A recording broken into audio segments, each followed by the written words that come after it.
नमस्कार दोस्तों, मैं अश्विनी गौतम कॉन्सेप्ट पर आपका स्वागत करता हूं। और आज मैं आपके लिए लेकर आया हूं एक बहुत ही इंटरेस्टिंग और इम्पोर्टेंट टॉपिक। हमारा टॉपिक है पंचायती राज क्या होता है, ग्राम पंचायत क्या होती हैं, ग्राम पंचायत का कार्यकाल कितना होता है और ग्राम सभा क्या होती हैं। इन्हीं के बारे में दोस्तों आज हम डिस्कस करने जा रहे हैं। अगर आपने अभी तक चैनल सब्सक्राइब नहीं किया तो कर लीजिए, ताकि टाइम पर आपको लेटेस्ट नोटिफिकेशन मिलती रहे। साथियों, सबसे पहले हम समझते हैं कि ये पंचायती राज है क्या। देखिए, पंचायती राज से अभिप्राय ग्रामीण स्थानीय स्वशासन पद्धति से है। इसका दोस्तों जो मुख्य उद्देश्य है वो है ग्रामीण विकास, और साथ में भारत के सभी राज्यों में जमीनी स्तर पर लोकतंत्र की स्थापना करना ही पंचायती राज का उद्देश्य है। साथियों, अगर हम बात करते हैं स्थानीय शासन की, तो हमें थोड़ा पास्ट में जाना पड़ेगा। 1870 में लॉर्ड मेयो ने सबसे पहले भारत में स्थानीय शासन लागू करने की अनुशंसा की थी, और लॉर्ड रिपन के कार्यकाल में सबसे पहले स्थानीय शासन बोर्ड की स्थापना हुई थी, जो कि स्थानीय शासन के विकास में एक बहुत बड़ी उपलब्धि मानी गई। उसके बाद दोस्तों बात आती है आज़ादी के बाद की। 1957 में भारत सरकार ने सामुदायिक विकास कार्यक्रम द्वारा जो कार्य किए गए थे, उनके कार्यों की जांच और उनको बेहतर बनाने के लिए सुझावों के लिए एक समिति की स्थापना की थी, जिसके अध्यक्ष थे बलवंत राय मेहता। और इस समिति को किस नाम से जाना गया? बलवंत राय मेहता समिति। नवंबर 1957 में इस समिति ने एक सिफारिश की। दोस्तों, सिफारिश क्या थी? लोकतांत्रिक विकेंद्रीकरण, डेमोक्रेटिक डिसेंट्रलाइजेशन। इसे ही अंत में पंचायती राज के नाम से जाना गया। दोस्तों, इसमें जो एक महत्वपूर्ण सिफारिश की गई थी वो ये थी कि पंचायती राज को 3 लेयर में या 3 टायर में बांटा जाए, या 3 स्तर पर बांटा जाए। सबसे नीचे ग्राम पंचायत जो ग्रामीण स्तर पर होगी, उसके बाद ब्लॉक स्तर पर ब्लॉक समिति या पंचायत समिति, और दोस्तों उसके बाद क्या आएगी आपकी डिस्ट्रिक्ट लेवल पे जिला स्तर पर जिला परिषद। ये इसकी एक महत्वपूर्ण अनुशंसा थी। साथियों, राजस्थान देश का पहला राज्य बना जहां पर पंचायती राज की स्थापना सबसे पहले हुई थी। इस योजना का उद्घाटन स्वयं तत्कालीन प्रधानमंत्री जवाहरलाल नेहरू जी ने राजस्थान के जिले नागौर में किया, और ठीक उसके बाद 1959 में ही आंध्र प्रदेश ने अपने यहाँ पंचायती राज को लागू किया। इसके अलावा भारतीय संविधान में आर्टिकल 40 मतलब कि आर्टिकल 40 और आर्टिकल 243 या अनुच्छेद 243, ये दोनों ही आर्टिकल साथियों ग्राम पंचायत से जुड़े हुए हैं। लेकिन जो ग्राम पंचायतों को संवैधानिक दर्जा मिला वो मिला नरसिम्हा राव की सरकार में। 1991 में दोस्तों लोकसभा में एक संविधान संशोधन विधेयक रखा गया, जो 1992 में पारित हुआ, और 1993 में दोस्तों इसको लागू किया गया। आप कह सकते हैं कि जो पंचायतों को संवैधानिक दर्जा मिला वो मिला 1993 में आकर 1993, और ये संशोधन था दोस्तों 73वां 73। आप कह सकते हैं कि 73वें संविधान संशोधन द्वारा ग्राम पंचायतों को संवैधानिक दर्जा प्राप्त हुआ।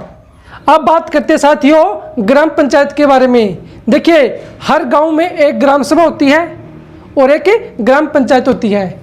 ग्राम सभा के अंदर दोस्तों किसी भी गांव के, मान लीजिए कोई गांव है, उस गांव के वो सभी नागरिक जो 18 साल से ऊपर हैं और जिनका नाम इलेक्शन कमीशन की वोटर आईडी लिस्ट में है, या वो पंजीकृत मतदाता हैं, वो सभी ग्राम सभा के सदस्य होते हैं। ठीक है साथियों।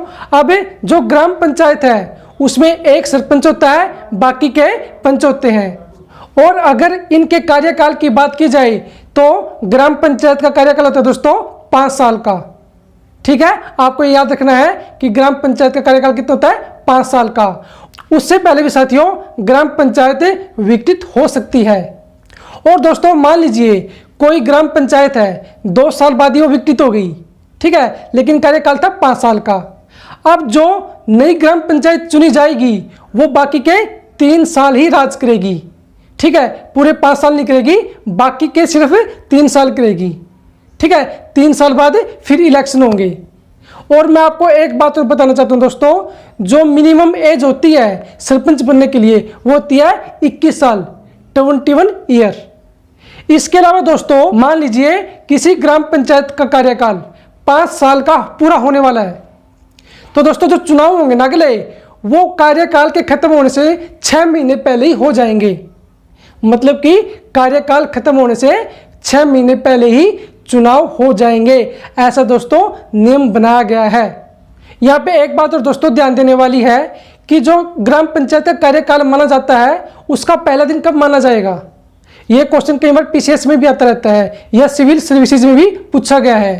तो दोस्तों इसका आंसर है जब ग्राम पंचायत चुनी जाती है और उसकी पहली बैठक होती है, तो वो जो जिस दिन बैठक होती है दोस्तों वो पहला दिन काउंट किया जाता है। उससे आगे दोस्तों 5 साल का इसका कार्यकाल होता है। ये भी दोस्तों आपको बात ध्यान में रखनी है। इसके अलावा मैं एक आपको बहुत ही इंपॉर्टेंट बात और बताना चाहता हूं। मैं एग्जांपल ले रहा हूं हरियाणा का।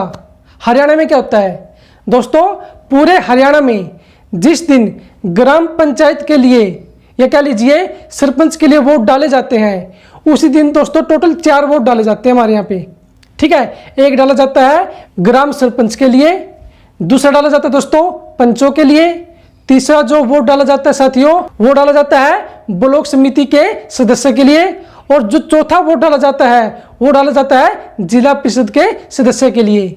इसका मतलब दोस्तों संपूर्ण पंचायती राज के लिए एक ही दिन वोट डाले जाते हैं और एक ही समय में वोट डाले जाते हैं, या आप कह सकते हैं कि एक समय में 4 वोट डाले जाते हैं, जो कि मैंने आपको बता दिया है।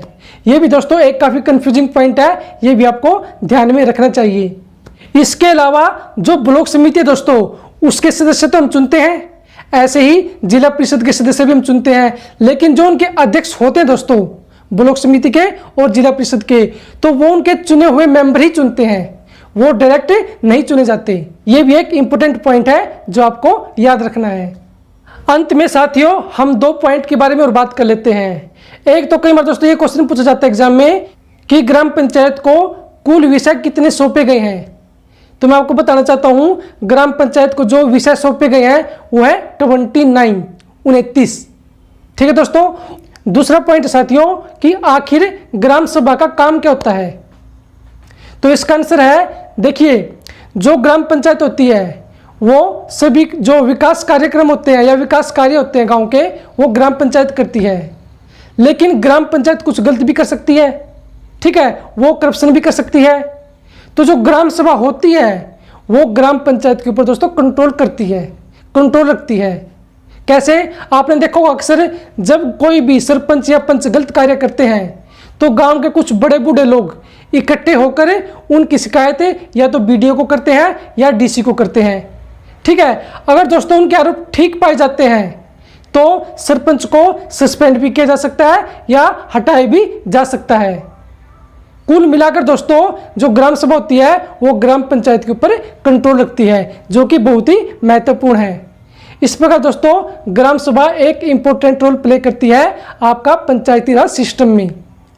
इसके अलावा दोस्तों और बहुत सी चीजें हैं वो हम कभी अलग वीडियो में डिस्कस करेंगे। आज के लिए इतना ही। अगर आपकी फिर भी कोई क्वेरी है तो आप कमेंट बॉक्स में जाकर पूछ सकते हैं। आज के लिए इतना ही। Thank you, have a nice day.